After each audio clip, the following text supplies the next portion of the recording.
Hello मुलांनो, कसे आहात? मी तुमची लक्ष्मी आजी. तर आज आपण भगवद्गीता अध्याय 1 अर्जुन विषाद योग यामधील 32वा श्लोक वाचणार आहोत. 32, 33 आणि 34, 35 आणि त्याचे शब्दार्थ 31पर्यंत आपले झालेत. तर त्यांचे शब्दार्थ पण मराठीमधून अर्थ त्यांचे सांगते, मी वाचते. किं नो राज्येन गोविंद किं भोगैर्जीवितेन वा यशामर्थे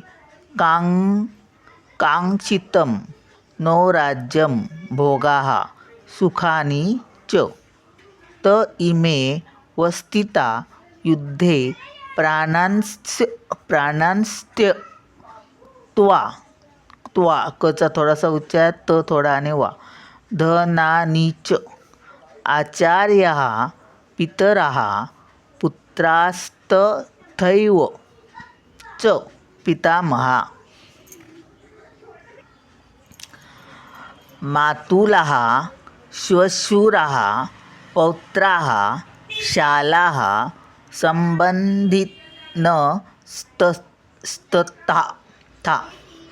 एतान्न हन्तुमिच्छामि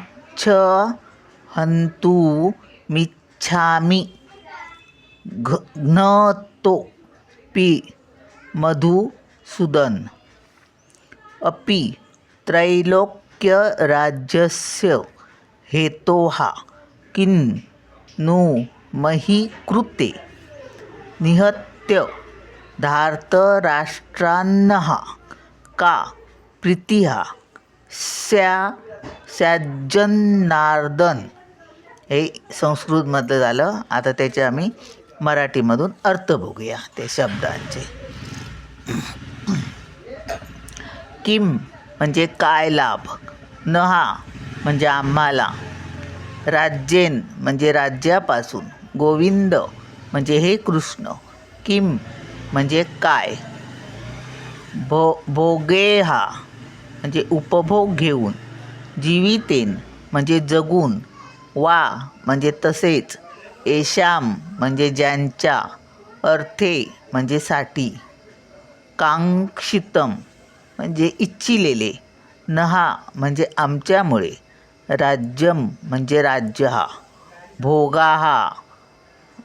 राज्यम म्हणजे राज्य, भोगाहा म्हणजे ऐहिक किंवा सांसारिक भोग, सुखानी म्हणजे सर्व सुखे, च म्हणजे सुद्धा, ते म्हणजे ते सारे, इमे म्हणजे हे, अवस्थिताः म्हणजे उभे असलेले, स्थित उभे असलेले, स्थित म्हणजे उभे असलेले किंवा स्थिते असलेले, उपस्थित असलेले असं.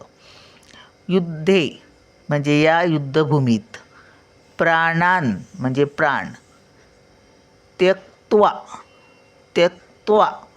म्हणजे सोडून किंवा त्यागून, धनानी म्हणजे धनाची किंवा ऐश्वर्याची, च म्हणजे सुद्धा, आचार्याः म्हणजे गुरुजन, पितरः म्हणजे पितृगण, पुत्राः म्हणजे पुत्र, तथा म्हणजे तसेच, एव म्हणजे खचितच, च म्हणजे सुद्धा, पितामहा म्हणजे पितामह, मातृलाः म्हणजे मामे, श्वशुराः म्हणजे सासरे, पौत्राः म्हणजे नातवंडे, शालाः म्हणजे मेहुणे, संबंधीनाः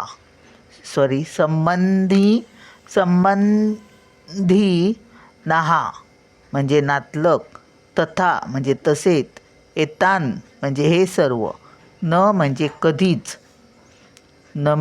कधीच नाही, हंतुम म्हणजे ठार मारण्याची, इच्छामी म्हणजे मी इच्छा करतो, घ्नतः म्हणजे मी मारला गेलो, अपि तरी, मधुसूदन हे मधुसूदन, मधु दैत्याचा वध करणारे, अपि म्हणजे जरी, त्रैलोक्य म्हणजे तिन्ही लोकांचे, राज्यस्य म्हणजे राज्याच्या, हेतोहा म्हणजे साठी, किंनु म्हणजे केवळ काय बोलावयाचे. मही कृते म्हणजे पृथ्वीच्या. निहत्य म्हणजे ठार करून. धार्तराष्ट्रान म्हणजे धृतराष्ट्रपुत्रांना. नहा म्हणजे आम्हाला. का म्हणजे काय. प्रीतिहा म्हणजे आनंद. स्यात म्हणजे होणार आहे. जनार्दन म्हणजे हे जनार्दन सर्व जीवांचे पालन करता. असं.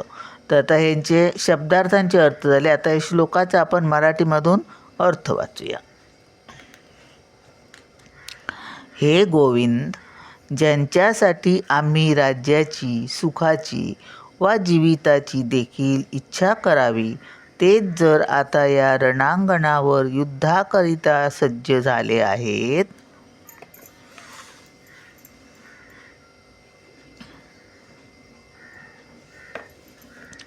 तर मग आम्हाला त्या सर्वाचा काय लाभ आहे. अर्जुन श्रीकृष्णाला विचारतो. हे मधुसूदन, जेव्हा गुरुजन, वडील, पुत्र, आजे, मामे, सासरे, नातवंडे, मेहुणे आणि इतर नातलग आपल्या जीवनाचा आणि संपत्तीचा त्याग करण्यास सिद्ध असून माझ्यासमोर उभे आहेत, तेव्हा जरी त्यांनी मला मारले तरी मी त्यांना मारण्याची इच्छा कशासाठी करावी. हे जनार्दन, पृथ्वीच काय तर तिन्ही लोकांच्या राज्याच्या विनिमयातही मी त्यांच्याशी लढणार नाही. धृतराष्ट्राच्या पुत्रांना मारून आम्ही कोणता आनंद मिळवणार असे अर्जुन श्रीकृष्णांना म्हणतो. तात्पर्य: अर्जुनाने भगवान श्रीकृष्णांना गोविंद म्हणून संबोधले आहे, कारण श्रीकृष्ण इंद्रियांच्या आणि गायींच्या आनंदप्राप्तीचे केंद्रस्थान आहेत. अर्जुन या महत्त्वपूर्ण शब्दाचा उपयोग करून दर्शवू इच्छितो की त्यांच्या इंद्रियांचे समाधान कशामध्ये आहे हे श्रीकृष्णांनी जाणले पाहिजे. आमची इंद्रिय तृप्ती करणे हे गोविंदाचे कार्य नव्हे. जर आपण श्री गोविंदांची इंद्रिये संतुष्ट करण्याचा प्रयत्न केला तर आपोआप आपली इंद्रियेही संतुष्ट होतात. भौतिकदृष्ट्या प्रत्येकाला आपली इंद्रिय तृप्ती करावयाची असते आणि आपण मागू ती वस्तू भगवंताने द्यावी अशी प्रत्येकाची इच्छा असते. जीवांच्या योग्यतेप्रमाणे भगवंत त्यांची इंद्रिय तृप्ती करतील, पण त्यांच्या अतिलोभाची पूर्तता मात्र भगवंत करणार नाहीत. याच्या उलट मार्गाने मनुष्य जेव्हा जातो, म्हणजे जेव्हा एखादा स्वतःच्या इंद्रिय तृप्तीची मुळीच इच्छा न करता श्री गोविंदांच्या इंद्रियांची तृप्ती करण्याचा प्रयत्न करतो, तेव्हा श्री गोविंदांच्या कृपेने जीवाच्या सर्व इच्छांची पूर्तता होते. आपल्या कुटुंबातील व्यक्तींविषयीचे अर्जुनाचे प्रगाढ प्रेम या ठिकाणी अंशतः दिसून येते, कारण त्याला त्यांच्याविषयी स्वाभाविक करुणा होती. यासाठीच तो युद्ध करण्यास सिद्ध नव्हता.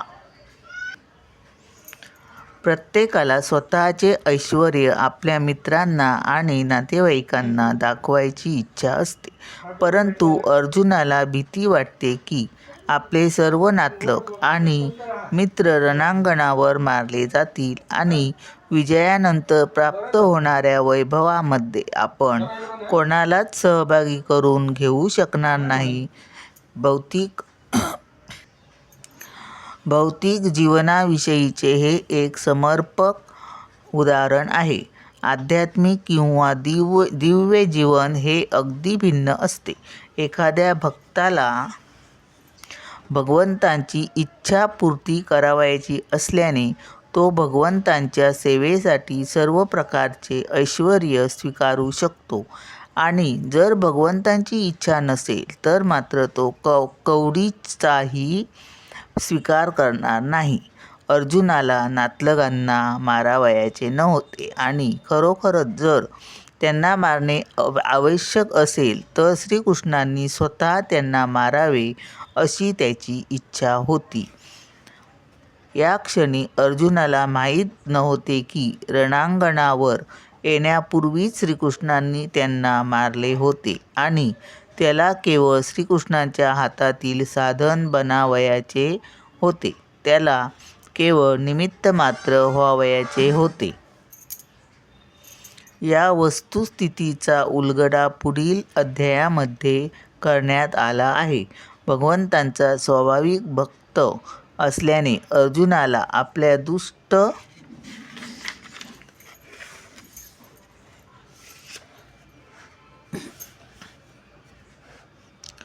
चुलत्यांचा आणि बांधवांचा सूड घेणे आवडले नाही, पण त्या सर्वांची हत्या करणे ही भगवंतांची योजना होती. भगवत भक्त दुष्टांचा सूड घेऊ इच्छित नाही, पण दुष्टांनी केलेला भक्तांचा अपराध भगवंत कधीच सहन करीत नाही. भगवंत स्वतःच्या अपराधाविषयी एखाद्या व्यक्तीला क्षमा करू शकतात, पण भक्तांना दुखविणाऱ्या कोणत्याही व्यक्तीला भगवंत क्षमा करीत नाही. म्हणून दुष्टांना क्षमा करावयाची इच्छा अर्जुनाला असली तरीही त्यांचा वध करण्यासाठी भगवंत दृढ निश्चयी होते. चला मग आता भेटूया पुढच्या व्हिडिओत. बाय.